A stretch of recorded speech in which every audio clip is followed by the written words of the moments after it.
അസ്സലാമു അലൈക്കും വറഹ്മത്തുള്ളാഹി വബറകാതുഹു. മുത്തനബി സല്ലല്ലാഹു അലൈഹി വസല്ലമ തങ്ങളും സ്വഹാബാക്കളും ഇങ്ങനെ നടന്നുകൊണ്ട് പോവുകയാണ്. ആ സമയത്ത് മാലിന്യങ്ങളൊക്കെയും വലിച്ചെറിയുന്ന സ്ഥലത്ത് ചത്ത് കിടക്കുന്ന ഒരു ചെറിയ ആട്ടിൻകുട്ടി അവിടെ നിന്ന് കാണാനുണ്ടായി. അപ്പോൾ മുത്തനബി അത് കണ്ടപ്പോൾ സ്വഹാബാക്കൾക്ക് അങ്ങനെയാണല്ലോ, ഒരു സന്ദർഭം നോക്കിയിട്ട് ഒരു ഉപദേശങ്ങൾ ഒരു പാഠങ്ങൾ പഠിപ്പിച്ചു കൊടുക്കുക എന്ന് പറയുന്നത് അത് നല്ലൊരു രീതിയാണ്. മുത്തനബി അങ്ങനെ എല്ലാ സന്ദർഭം നോക്കിയിട്ടാണ് സ്വഹാബാക്കളോട് ഓരോരോ ഉപദേശങ്ങൾ കൊടുത്തിരുന്നത്. അങ്ങനെ ആ ആട്ടിൻകുട്ടി കണ്ടപ്പോൾ, ചത്ത് കിടക്കുന്ന ആ ആട്ടിൻകുട്ടി, ചെറിയൊരു ആട്ടിൻകുട്ടി കണ്ടപ്പോൾ മുത്തനബി സല്ലല്ലാഹു അലൈഹി വസല്ലമ തങ്ങൾ അതിൻ്റെ അടുക്കൽ പോയി ആ ആട്ടിൻകുട്ടിയുടെ ചെവി പിടിച്ചുകൊണ്ട് സ്വഹാബാക്കളോട്, കൂടെയുള്ളവരോട് മുത്തുനബി ചോദിക്കുകയാണ്, ഓ സ്വഹാബ, ഈ ആട്ടിൻകുട്ടിക്ക്, ഈ ആട്ടിൻകുട്ടിയുടെ ഒരു ഉടമ ഉണ്ടാകുമല്ലോ, അദ്ദേഹം എങ്ങാനും ഇതിനിക്ക് എന്തെങ്കിലും വില കൽപ്പിക്കുന്നുണ്ടോ? അദ്ദേഹത്തിനിക്ക് എന്തെങ്കിലും ഇത് നഷ്ടപ്പെട്ടതിൻ്റെ പേരിലോ അങ്ങനെ എന്തെങ്കിലും അദ്ദേഹത്തിനിക്ക് ബേജാറുണ്ടാവുമോ, എന്തെങ്കിലും വില കൽപ്പിക്കുന്നുണ്ടോ എന്ന് ചോദിച്ചപ്പോൾ അവിടുന്ന് സ്വഹാബാക്കൾ പറഞ്ഞു, ഓ നബിയെ, ഈ ചത്ത ഇത്തരം ചെറിയൊരു ആട്ടിൻകുട്ടിനിക്ക് എന്ത് വില കൽപ്പിക്കാനാണ്? അദ്ദേഹം വില കൽപ്പിക്കാത്തത് കൊണ്ടാണല്ലോ ഈ മാലിന്യങ്ങളൊക്കെ വലിച്ചെറിയുന്ന സ്ഥലത്ത് ഈ ആട്ടിൻകുട്ടിയെ ഇവിടെ എരിഞ്ഞിട്ടുള്ളത്. ഈ മറുപടി കേട്ടപാടെ മുത്തുനബിക്ക് ഒരു വലിയൊരു സന്ദേശം പഠിപ്പിക്കാനാണ് മുത്തുനബി ഇങ്ങനൊരു ചോദ്യം ചോദിച്ചത്. ആ സന്ദർഭം നോക്കി മുത്തുനബി അവിടുന്ന് പറഞ്ഞു, ലിദുന്യ അഹ്ബനു അലല്ലാഹ് മിൻ ഹാദിഹി അലാ അഹ്ലിയാ.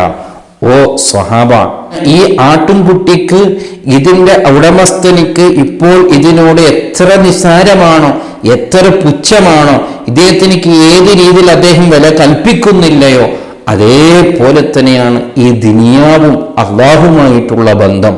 ഈ ആട്ടിൻകുട്ടിനിക്ക് എത്രമാത്രം വില കൽപ്പിക്കുന്നില്ലയോ അതിനേക്കാൾ അപ്പുറമാണ് അള്ളാഹു ഈ ദുനിയാവുമായിട്ടുള്ള ബന്ധം. അള്ളാഹു ഒരു വിലയും ഇവിടെ ഈ ദുനിയാവിലേക്ക് കൽപ്പിക്കുന്നില്ല എന്ന് മുത്തനബി സല്ലല്ലാഹു അലൈഹി വസല്ലമ തങ്ങൾ സ്വഹാബാക്കളോട് പഠിപ്പിച്ചു കൊടുക്കുന്നത്. അതുകൊണ്ടാണ് ഈ ദുനിയാവിൽ അള്ളാഹുവിനെ എത്ര ധിക്കരിച്ചവരും അള്ളാഹുവിനെ ചീത്ത പറഞ്ഞവനും അള്ളാഹു വേണ്ടത്ര കൊടുക്കുക. കാരണം ഈ ദുനിയാവിന് വിലയും അള്ളാഹു കൽപ്പിക്കുന്നില്ല. ഈ ദുനിയാവിൽ അധികാരമുള്ളവനല്ല അള്ളാഹുവിൻ്റെ അടുക്കൽ അധികാരമുള്ളവൻ. ഈ ദുനിയാവിൽ സന്തോഷിക്കുന്നവനല്ല അള്ളാഹുവിൻ്റെ അടുക്കൽ സന്തോഷിക്കുന്നവൻ. ഇവിടെ ആരും എങ്ങനെയും സന്തോഷിച്ചോളും, അത് ദുനിയാവിന് വിലയില്ലാത്തത് കൊണ്ടാണ്. മുത്തുനബി ഇതേ പറയുന്നു, ലൗ അന്ന ദുനിയ തസിലു ഇൻദല്ലാഹി ജനാഅ ബഉലത്തിൻ മാ സകാ കാഫിറൻ മിൻഹാ ശുർബത്തൽ മാഇ.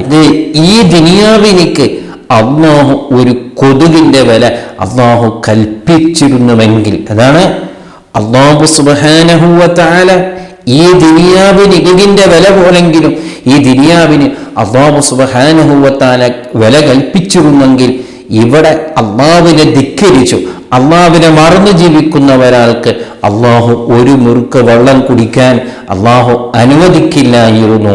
പിന്നെ എന്തേ അള്ളാഹുവിൻ്റെ അവിശ്വസിക്കുന്ന, അള്ളാഹുവിനെ മറന്നു ജീവിക്കുന്ന, അള്ളാഹുവിനെ ധിക്കരിച്ച് ജീവിക്കുന്ന, അള്ളാഹുവിനെ ചീത്ത പറഞ്ഞു ജീവിക്കുന്നവർക്കൊക്കെയും അള്ളാഹു വേണ്ടത്ര ഈ ദുനിയാവിൽ സവലത്തുകളൊക്കെയും കൊടുക്കാനുള്ള കാരണം എന്താണ്? ഈ ദുനിയാവിന് ഒരു കൊതുകിന്റെ വില പോലും അള്ളാഹു നൽകിയിട്ടില്ല എന്ന വലിയൊരു തിരിച്ചറിവ് നമുക്കുണ്ടാകണം. അപ്പോൾ നാം മനസ്സിലാക്കേണ്ടത്, അള്ളാഹു ഇത്രമാത്രം നിസ്സാരമാക്കിയ, ഒരു നിരക്കും വില കൽപ്പിക്കാത്ത ഈ ദുനിയാവിനെയെല്ലാം നാം കൊതിക്കേണ്ടത്. ദുനിയാവ് നാം ജീവിക്കുമ്പോൾ ദുനിയാവിന് അത്യാവശ്യമായൊക്കെ നാം അനുഭവിക്കേണ്ടി വരുമെന്നല്ലാതെ ദുനിയാവിനെ തന്നെ അവിടെ നിന്ന് മനസ്സിൽ പൂജിച്ച് അതിൻ്റെ പിന്നാലെ ഓടി അതിനു വേണ്ടി നാം ഇങ്ങനെ അധ്വാനിച്ച് അള്ളാഹുവിനെ മറന്ന് ജീവിച്ചാൽ അത് വല്ലാത്തൊരു നാശത്തിലേക്ക് പോകുന്നത് എന്നുള്ള ആ വലിയ തിരിച്ചറിവ് നമുക്കുണ്ടാകണം. അള്ളാഹു ഒരു നിലക്കും ഈ ദുനിയാവിന് വില കൽപ്പിക്കുന്നില്ല എന്ന് മുത്തുനബി സല്ലല്ലാഹു അലൈഹി വസല്ലമ തങ്ങൾ ആ ചത്ത ചകത്തിൻ്റെ ആട്ടിൻകുട്ടിയുടെ ആ ചകം കാണിച്ചുകൊണ്ട് സന്ദർഭയോജിതമായി മുത്തുനബിക്ക് വളരെ ഗൗരവത്തോടുകൂടെ മനസ്സിലാവുന്ന രീതിയിൽ അവിടെ നിന്ന് മുത്തുനബി അവിടെ നിന്ന് ദുനിയാവും അള്ളാഹുമായിട്ടുള്ള ബന്ധത്തിനെ കുറിച്ച് മുത്തുനബി പഠിപ്പിച്ചു കൊടുക്കുകയാണ്.